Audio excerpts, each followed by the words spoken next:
معزز سامعین کرام،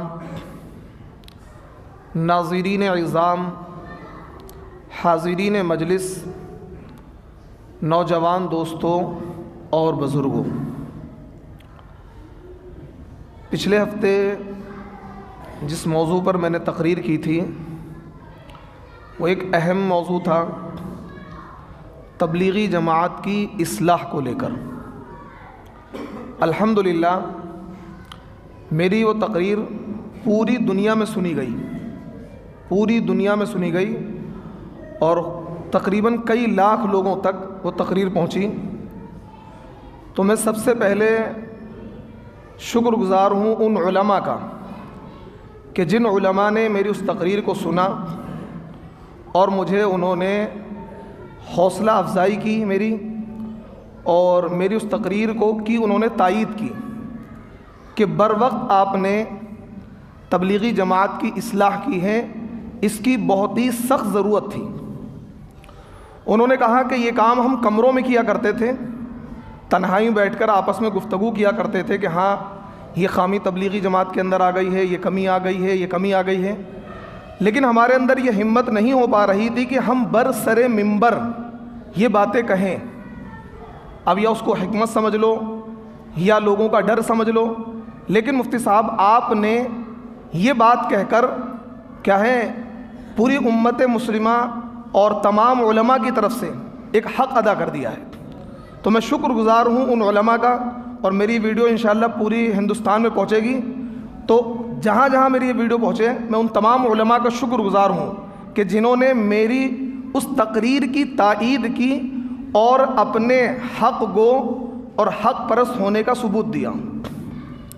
اسی تقریر پر میں تبصرہ کرتے ہوئے کچھ باتیں کہوں گا، لیکن چند علماء نے جن کی حیثیت الشاذ کل معدوم ہے، یعنی تھوڑے لوگوں کی کوئی حیثیت نہیں ہوتی ہے۔ اکثر علماء نے، بڑے بڑے جید علماء نے مجھے فون کیا کہ مفتی صاحب آپ نے بہت اچھا کام کیا ہے، بر وقت کیا ہے۔ جن منکرات پر آپ نے ٹوکا ہے، ان منکرات پر ٹوکنے کی بہت سخت ضرورت تھی، کیونکہ اگر ان منکرات پر نہیں ٹوکا گیا اور تبلیغی جماعت کی اصلاح نہیں کی گئی تو یقیناً یہ ہماری جماعت ہے، ہمارے اپنوں کی جماعت ہے، یہ ہمارے ہاتھ سے نکل جائے گی۔ لیکن مجھے افسوس ہے تبلیغی جماعت کے ان احباب پر، ان لوگوں پر جنہوں نے اندھ بھکتی اختیار کر رکھی ہے۔ میرا جملہ تھوڑا سخت ضرور ہے، کیونکہ اس کو اندھ بھکتی کا میں کھلا ہوا جملہ اس لیے بول رہا ہوں تاکہ آپ کی سمجھ میں بات آ جائے۔ دین اندھ بھکتی کا نام نہیں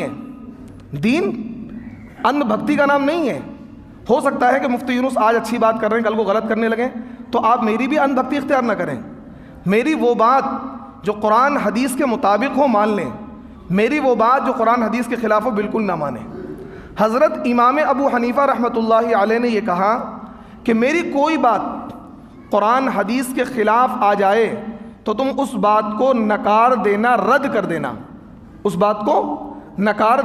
کر دینا، کیونکہ ہمارے لیے کوئی عالم کتنا ہی بڑا کیوں نہ ہو، کوئی عالم کتنا ہی ذی علم کیوں نہ ہو، اگر اس کی وہ بات قرآن حدیث کے مطابق ہو، شریعت کے مطابق ہو تو ہم اس بات کو مانیں گے، اور اگر شریعت کے خلاف ہو تو اس بات کو نہیں مانیں گے۔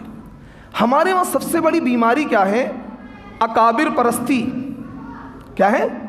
اکابر پرستی۔ بھائی بڑوں کی بات ہے، ہمارے اپنوں کی بات ہے۔ تبلیغی جماعت کا جو معاملہ ہے، تبلیغی جماعت کی شروعات 1926 میں ہوئی ہے۔ کب ہوئی ہے بھائی؟ 1926 میں ہوئی ہے۔ اور ایک بات آپ کو اور بتا دوں، تبلیغ کیا ہے؟ یہ تبلیغ عربی زبان کا ورڈ ہے۔ تبلیغ کیا ہے؟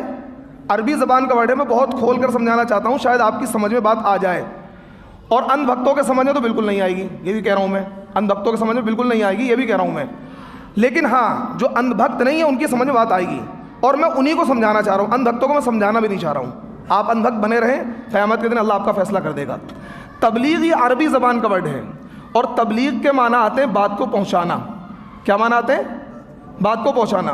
قرآن پاک میں اللہ رب العزت نے ارشاد فرمایا، یا ایھا الرسول بلغ ما انزل الیک من ربک، اے رسول آپ پہنچا دیجئے وہ باتیں جو اللہ نے آپ کے اوپر نازل کی ہیں، آپ کے اوپر نازل کی ہیں وہ باتیں آپ لوگوں تک پہنچا دیجئے۔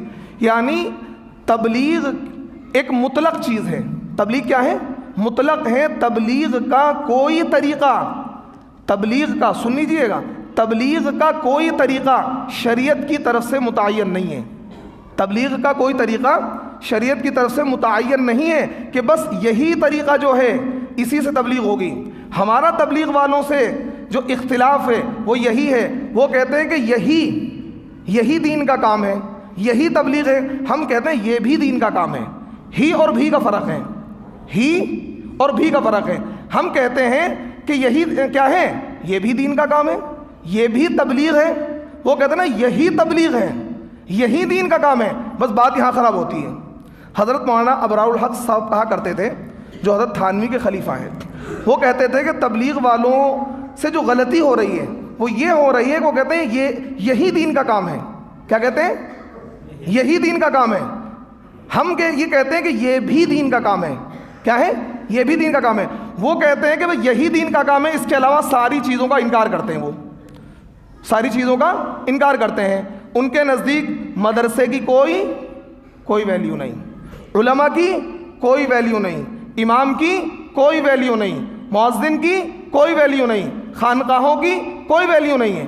وہ یہ سمجھتے ہیں کہ بس یہی جو مروجہ ہمارا طریقہ ہے، اسی چیز کا نام تبلیغ ہے، یہی ان کی غلط فہمی ہے۔ اس غلط فہمی کو میں دور کرنے کی بارہا کوشش کرتا ہوں، کرتا تھا، کرتا رہوں گا۔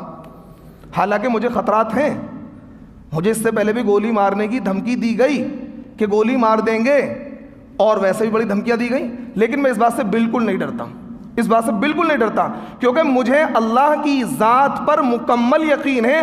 اینما تکونوا یدرککم الموت ولو کنتم فی بروج مشیدہ، کہ جب تمہاری موت کا وقت آ جائے گا تم محفوظ قلعوں میں بھی ہوگے تو وہاں بھی موت آ جائے گی۔ اور مجھے قرآن کی اس آیت پر بھی یقین ہے، وَلَن يُؤَخِّرَ اللَّهُ نَفْسًا إِذَا جَاءَ أَجَلُهَا، کہ جب موت کا وقت آ جائے گا تو اس میں تاخیر نہیں ہوگی۔ اگر میری موت اسی طریقے سے مقدر ہے کہ کوئی اپنے میں سے ہی کوئی گولی مار دے تو مجھے اس کی پرواہ نہیں ہے، لیکن میں حق بات کہتا رہوں گا۔ تو ایک بات یاد رکھیں کہ تبلیغ کیا ہے؟ تبلیغ مطلق ہے، حالانکہ علمی بحث ہے، لیکن میں کرنا چاہ رہا ہوں کیونکہ یہ ویڈیو اور علماء تک جائے گی۔ ان علماء کو بھی سمجھانا چاہ رہا ہوں جو کیا ہے، اندھ بھکت ہیں۔ اکثر علماء، کچھ علماء ایسے ہیں، اصل میں تبلیغ میں جو علماء جڑے ہوئے ہیں وہ علماء جڑے ہوئے ہیں جن کی کوئی صلاحیت نہیں ہوتی، عام طور پر کوئی صلاحیت نہیں ہوتی ہے، ان کو علم سے کوئی واسطہ نہیں ہوتا ہے، کتابیں مدرسے میں انہوں نے پڑھی نہیں ہوتی ہیں، بس وقت پاس کر لیا اور انہوں نے وقت لگا لیا تاکہ مطلب تبلیغ والوں کے درمیان کوئی مقام حاصل کر لیں، پھر وہ اندھ بھکتی اختیار کرتے ہیں۔ اگر کوئی عالم منکر پر نکیر کرتا ہے تو اس عالم کے خلاف کھڑے ہو جاتے ہیں۔ لیکن خیر، اکثر علماء کا حال یہ ہے کہ اکثر علماء تبلیغ کے منکر پر نکیر کرتے ہیں، چاہے بھلے کمرے میں بیٹھ کے کرتے ضرور ہیں، کمرے میں بیٹھ کے تو سبھی کرتے ہیں۔ آپ مقامی علماء ہیں، آپ اس کمرے میں گفتگو کریں جا کر کہ مفتی یونس کی یہ تقریر ہے، اللہ کا واسطہ دے کر کہہ رہا ہوں، یہ بتاؤ مفتی یونس کی تقریر غلط ہے صحیح ہے؟ میں خدا کی قسم کھا کر کہہ رہا ہوں کہ وہ عالم کہے گا بالکل 100% ٹھیک ہے، لیکن میں ممبر سے نہیں کہہ سکتا، وہ عالم کھجوری کے کسی عالم کے پاس چلے جانا اور یہ کہنا کہ بھائی پچھلے ہفتے کی یہ تقریر ہے مفتی یونس کی، بتاؤ یہ غلط ہے صحیح ہے، اور اسے اللہ کا واسطہ دینا کہ دیکھنا اگر تم نے غلط بتایا تو میں قیامت کے دن تمہارا گریبان پکڑوں گا، تو انشاءاللہ مجھے اللہ کی ذات سے امید ہے وہ یہ کہے گا بالکل ٹھیک ہے، ممبرس پہ نہیں کہہ پائے گا وہ۔ خیر، تو کہنے کا مطلب یہ ہے تبلیغ کیا ہے؟ تبلیغ مطلق ہے۔ تبلیغ کیا ہے؟ مطلق ہے۔ کوئی میں یہاں سے بات پہنچا رہا ہوں، یہ بھی تبلیغ ہے۔ ایک کیا ہے؟ مؤذن اذان دے رہا ہے، لوگوں کو حی علی الصلاح حی علی الفلاح نماز کی طرف بلا رہا ہے، یہ بھی تبلیغ ہے۔ ایک مدرس مدرسے میں بیٹھ کر، مکتب میں بیٹھ کر، ٹوٹی چٹائیوں میں بیٹھ کر قرآن کو پھیلا رہا ہے، یہ بھی تبلیغ ہے۔ علماء خانقاہوں میں بیٹھ کر لوگوں کے لیے تزکیہ کر رہے ہیں، یہ بھی تبلیغ ہے۔ ایک بندہ سوشل میڈیا پر بیٹھ کر دین کا دفاع کر رہا ہے، یہ بھی تبلیغ ہے۔ ایک بندہ غیر مسلموں میں ایمان کی دعوت کر رہا ہے، یہ بھی تبلیغ ہے۔ یعنی مقصد ہے صحیح بات کو، قرآن کی بات کو لوگوں تک پہنچانا، یہ تبلیغ ہے۔ شریعت نے بات پہنچانے کا کوئی طریقہ متعین نہیں کیا ہے، بس جماعت والوں کو جو غلط فہمی ہوئی ہے وہ یہ کہتے ہیں، انہوں نے مطلق کو مقید کر لیا کہ نہیں بس یہی تبلیغ ہے، یہی تبلیغ ہے جو ہم کرتے ہیں۔ اور دیکھیے یہ جو تبلیغ ہے 1926 میں شروع ہوئی، حضرت مولانا الیاس رحمۃ اللہ علیہ نے اس کو شروع کیا تھا. یہ طریقہ تبلیغ ہے، یہ عبادت نہیں ہے. 3 دن لگانا، 10 دن لگانا، 40 دن لگانا، چلہ لگانا اور گشت کرنا، مشورہ کرنا، یہ کیا ہے؟ طریقہ تبلیغ ہے. تبلیغ کا ایک طریقہ یہ بھی ہے. یہی تبلیغ کا طریقہ ہے، یہ غلط ہے.